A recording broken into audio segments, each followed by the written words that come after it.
Hello everyone, welcome back to Kyra classes. This is my second lecture of class 10 science chapter 2 acids, bases and salts. आज के video का topic है common properties of acids and bases. So video start करने से पहले अगर आपने अभी तक मेरे चैनल को सब्सक्राइब नहीं किया है तो प्लीज सब्सक्राइब करें कायरा क्लासेस को, जिससे आप मेरी कोई भी वीडियो मिस ना कर पाए. Thank you.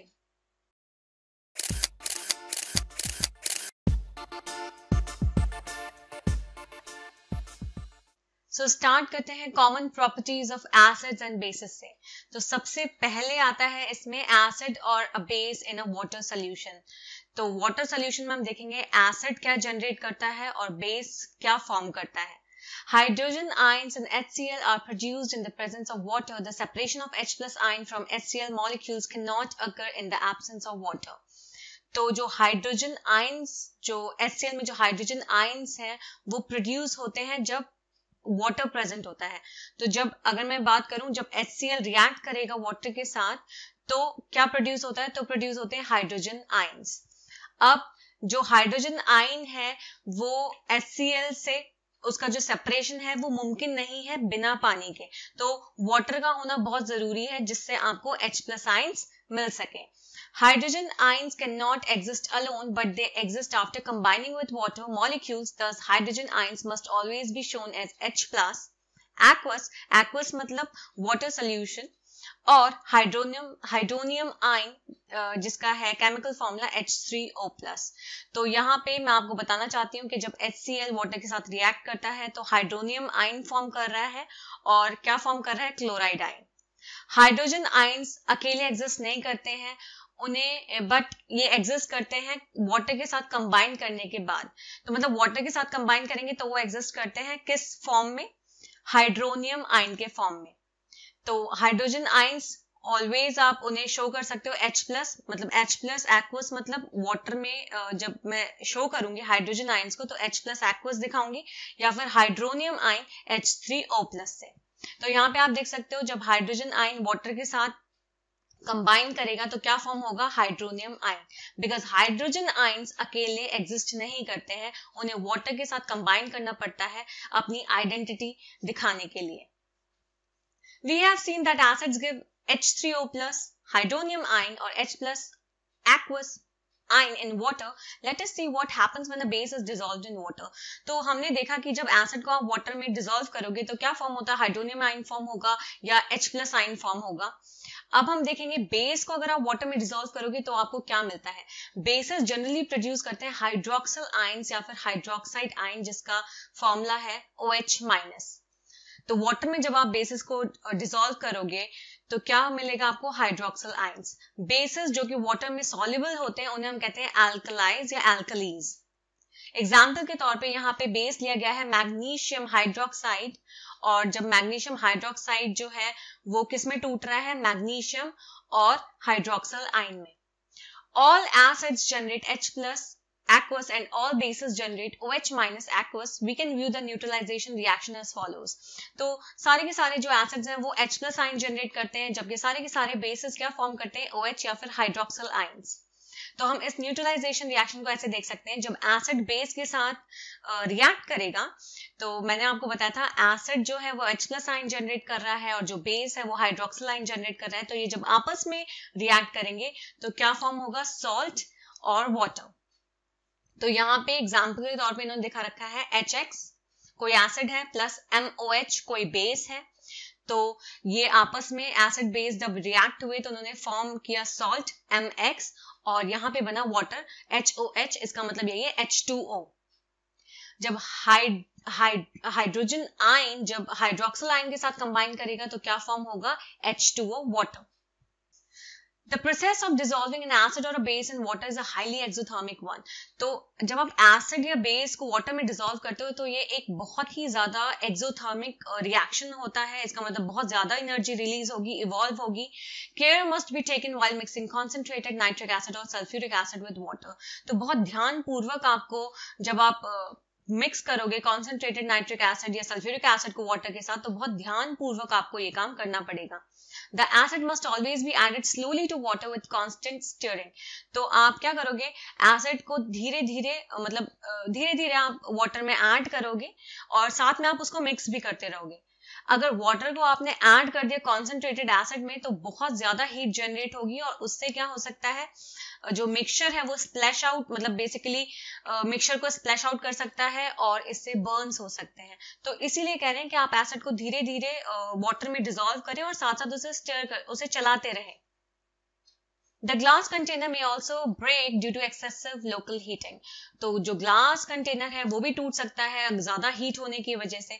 There is a warning sign on the can of concentrated sulfuric acid and on the bottle of sodium hydroxide pellets. तो अगर मैं बात करूं कॉन्सेंट्रेटेड की, तो कॉन्सेंट्रेटेड का मतलब ये होता है कि जब सॉल्यूट का अमाउंट बहुत ज्यादा होता है और सॉल्वेंट जो है वो बहुत कम होता है, तो उसको हम कहते हैं कॉन्सेंट्रेटेड। और वहीं पे अगर मैं डाइल्यूशन की बात करूं तो डाइल्यूशन में क्या होता है, आपका जो सॉल्वेंट है वो बहुत ज्यादा मात्रा में होता है, बहुत ज्यादा अमाउंट में होता है, जबकि सॉल्यूट बहुत कम होता है। तो एक वार्निंग साइन होता है कॉन्सेंट्रेटेड सल्फ्यूरिक एसिड की कैन पे। तो कॉन्सेंट्रेटेड सल्फ्यूरिक एसिड आपको समझ में आ गया होगा, इसका मतलब जो सॉल्यूट बेसिकली जो सल्फ्यूरिक एसिड है उसका अमाउंट बहुत ज्यादा है as compare to the solvent. तो यहाँ पे एक वार्निंग साइन होता है इसके कैन पे, और जो सोडियम हाइड्रोक्साइड पैलेट्स की जो बॉटल है उन पे एक वार्निंग साइन होता है। Mixing an acid or base with water results in decrease in the concentration of ions, hydronium और hydroxyl per unit volume. तो जब आप एसिड या बेस को मिक्स करोगे वाटर के साथ तो उससे क्या होगा, जो कॉन्सेंट्रेशन है हाइड्रोनियम आयंस या हाइड्रोक्सिल आयंस का वो डिक्रीज होता है। तो अगर आप एसिड मिक्स कर रहे हो वाटर के साथ तो हाइड्रोनियम आयंस का कॉन्सेंट्रेशन जो है वो डिक्रीज हो जाएगा, या फिर अगर आप बेस ऐड कर रहे हो वाटर में तो आप इस तरह से आप देख सकते हो हाइड्रोक्सिल आयन का डिक्रीज हो जाएगा concentration per unit volume. Such a process is called dilution and the acid or the base is said to be diluted. तो इस प्रोसेस को हम कहते हैं dilution, और ये जो एसिड और जो बेस है फिर हम उसे diluted कहेंगे। नेक्स्ट है हमारा topic pH, a universal indicator which is a mixture of several indicators. तो ये pH जो है ये यूनिवर्सल इंडिकेटर है, और जो कि किससे बेसिकली इसमें क्या होते हैं, बहुत सारे इंडिकेटर्स का मिक्सचर है ये। The universal indicator shows different colours at different concentrations of hydrogen ions in a solution. अब ये जो यूनिवर्सल इंडिकेटर है ये अलग अलग कलर्स शो करता है, अलग अलग हाइड्रोजन आयंस की अलग अलग कॉन्सेंट्रेशन पे ये अलग अलग कलर शो करता है। A scale for measuring hydrogen ion concentration in a solution is called pH scale. तो सिंपल अगर हम बोले तो ये एक स्केल है जिससे आप हाइड्रोजन आयन कॉन्सेंट्रेशन को मेजर कर सकते हो, सॉल्यूशन में कितना हाइड्रोजन आयन कॉन्सेंट्रेशन है उसे आप मेजर कर सकते हो, और इसी स्केल को हम कहते हैं pH स्केल। जो P है pH में वो स्टैंड करता है पोटेंस जर्मन में, जिसका मतलब है पावर। तो pH स्केल पे अगर मैं बात करूं तो हम pH को मेजर कर सकते हैं 0 से 14 तक, और 0 का मतलब है बहुत ही ज्यादा एसिडिक और जबकि 14 का मतलब है वेरी अल्कलाइन। तो रेंज जो होती है वो 0 to 14 होती है। एक pH स्केल की रेंज अगर मैं बात करूं तो 0 to 14 है, और 0 जो है वो बहुत एसिडिक है और जो 14 है वो बहुत अल्कलाइन है या बहुत बेसिक है। pH should be thought of simply as a number which indicates the acidic or basic nature of a solution. तो आप सिंपली आप pH को समझ सकते हो कि एक तरह से एक नंबर है जो कि बताता है कि एसिडिक है या फिर बेसिक नेचर है किसी सब्सटेंस का। Higher the hydronium ion concentration, lower is the pH value. इसका मतलब ये है अगर हाइड्रोनियम आयन का कॉन्सेंट्रेशन ज्यादा है तो pH वैल्यू कम हो जाएगी, और pH वैल्यू कम होने का मतलब है वो जो सॉल्यूशन है या फिर वो जो सब्सटेंस है वो एसिडिक है। न्यूट्रल सॉल्यूशन का pH जो होता है वो 7 होता है। तो जैसे मैंने आपको बताया ना रेंज होती है 0 to 14, तो अगर मैं कहूँ हाइड्रोनियम आयंस का कॉन्सेंट्रेशन बढ़ रहा है इसका मतलब pH कम होता जा रहा है, और pH कम होने का मतलब है ज्यादा एसिडिक नेचर, जबकि जो बीच में 7 है उसका मतलब होता है कि न्यूट्रल है सॉल्यूशन, और जबकि 7 से आगे की बात करें तो वो होता है बेसिक या alkaline. Values less than 7 on the pH scale represent an acidic solution. जैसे मैंने आपको बताया 7 से कम जो वैल्यूज होंगी, ओके 0 to 6 अगर मैं बोलूं तो वो एसिडिक सॉल्यूशन को रिप्रेजेंट करेगा। As the pH value increases from 7 to 14, it represents an increase in OH minus ion concentration in the solution, that is increase in the strength of alkali. तो जब pH value increase होगी 7 to 14 में तो ये दिखाएगा कि OH minus ion का concentration ज्यादा हो गया है सॉल्यूशन में। इसका मतलब है जो एल्कलाई का स्ट्रेंथ है, बेस का जो स्ट्रेंथ है वो इंक्रीज हो जाता है। Generally, paper impregnated with the universal indicators used for measuring pH. The strength of acids and bases depends on the number of H plus ions and OH minus ions produced. तो acid और bases की strength depend करती है कि H plus ions का कितना number है, hydroxyl ions का number कितना है, इस पे. If we take hydrochloric acid and acetic acid of the same concentration, say 1 molar, then these produce different amounts of hydrogen ions. Acids that give rise to more H plus ions are said to be strong acids and acids that give less H plus ions are said to be weak acids. So, अगर हम hydrochloric acid और acid, for example, हमने hydrochloric acid ले लिया और acetic acid ले लिया, इनकी concentration same रखी. For example, 1 molar concentration हमने hydrochloric acid लिया and 1 molar concentration हमने acetic acid लिया. तो ये जो है ये different amounts of hydrogen ions produce करेंगे. तो एसिड्स जो ज्यादा H प्लस आयंस देगा वो कहलाएगा स्ट्रॉन्ग एसिड्स, जबकि वो एसिड्स जो कम H प्लस आयंस देंगे उन्हें हम कहेंगे वीक एसिड्स. ऐसे ही आप बेस का सोच सकते हो. तो जो बेस ज्यादा हाइड्रोक्सिल आयंस दे रहा है तो वो हो जाएगा स्ट्रॉन्ग बेस, और जो कम हाइड्रोक्सिल आयंस दे रहा है उसे हम कहेंगे वीक बेस. तो यहाँ पे आप देख सकते हो diagram, variation of pH with the change in concentration of H plus and OH minus ions. Aqueous मतलब वाटर में. तो यहाँ पे आप देख सकते हो 0, 7, 14 ऐसे नंबरिंग कर रखी है. 7 पे न्यूट्रल दिखाया है सॉल्यूशन, और 0 to 7 के बीच में, मतलब मैं बात करूं तो एसिडिक नेचर यहाँ पे इंक्रीज होता है. इसका मतलब है कि अगर मैं बात करूं तो H प्लस आयन का कॉन्सेंट्रेशन किस डायरेक्शन में इंक्रीज हो रहा है आप देख सकते हो. ज्यादा कॉन्सेंट्रेशन है हाइड्रोनियम आयंस का, दैट मींस पीएच की वैल्यू कम होती जाएगी, वो ज्यादा एसिडिक होता जाएगा.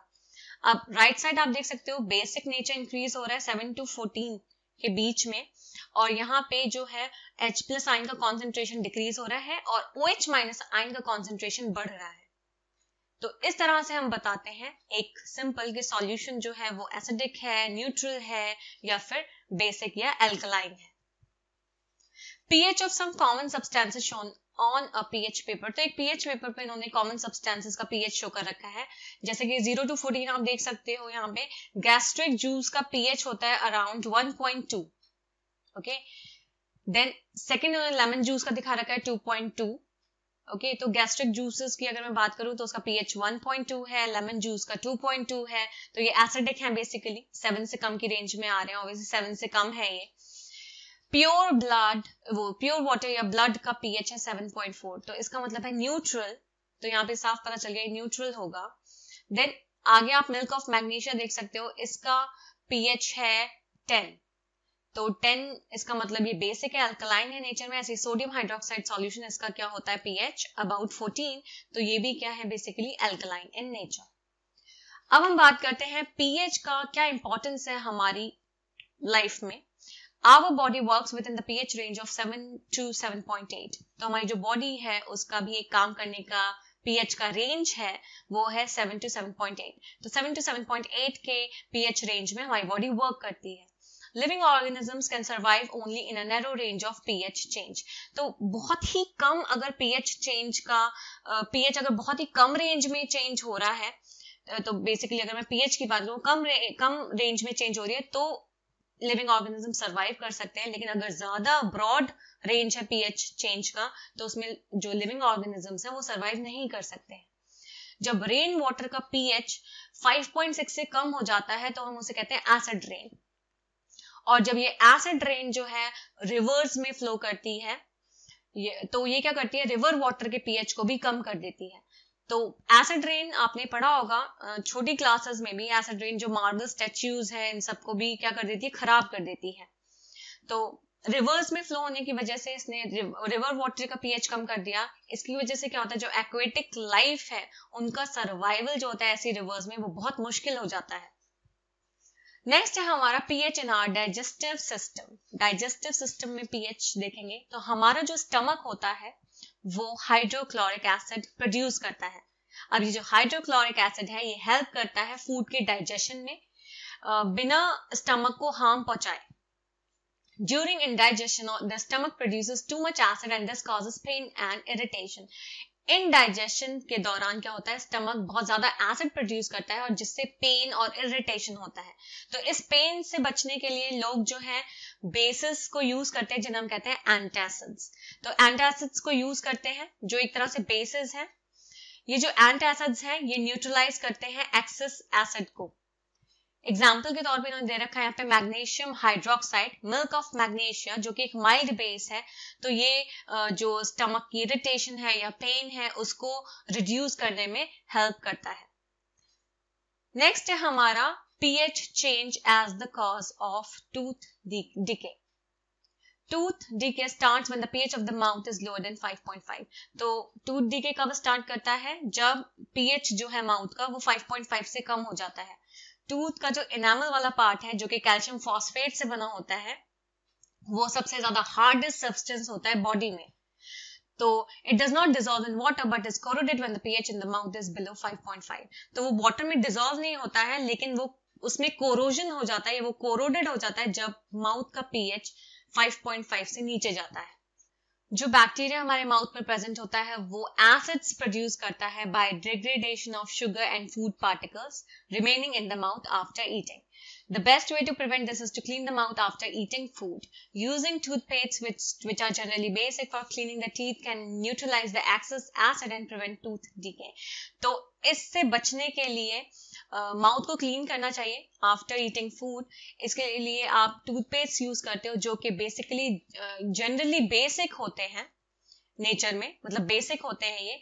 For cleaning the teeth can neutralise the excess acid and prevent tooth decay. तो जो आप क्लीन करोगे टीथ को तो उससे क्या होता है, जो एक्सेस एसिड होता है वो न्यूट्रलाइज हो जाता है और इससे टूथ डीके से आप अपने आप को बचा सकते हो।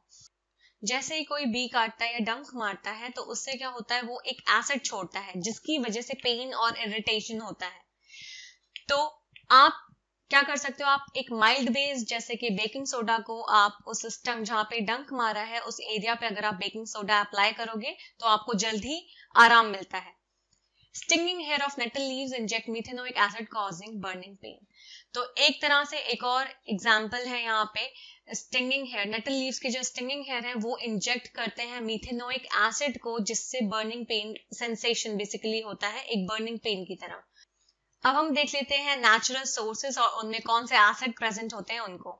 तो फर्स्ट है विनेगर। विनेगर में जो एसिड होता है वो है एसिटिक एसिड। ऑरेंज में होता है सिट्रिक एसिड। टैमराइंड में होता है टार्टरिक एसिड। टोमेटो में ऑक्सैलिक एसिड। सावर मिल्क जिसे हम कर्ड कहते हैं उसमें प्रेजेंट होता है लैक्टिक एसिड। लेमन में सिट्रिक एसिड।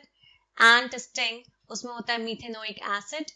और लास्ट में है नेटल स्टिंग, उसमें भी क्या प्रेजेंट होता है, मीथेनोइक एसिड। सो आज की वीडियो में बस इतना ही। नेक्स्ट वीडियो में हम पढ़ेंगे सॉल्ट्स। आई होप आपको वीडियो पसंद आई हो। Thank you for watching and please subscribe my channel for more videos. Thank you.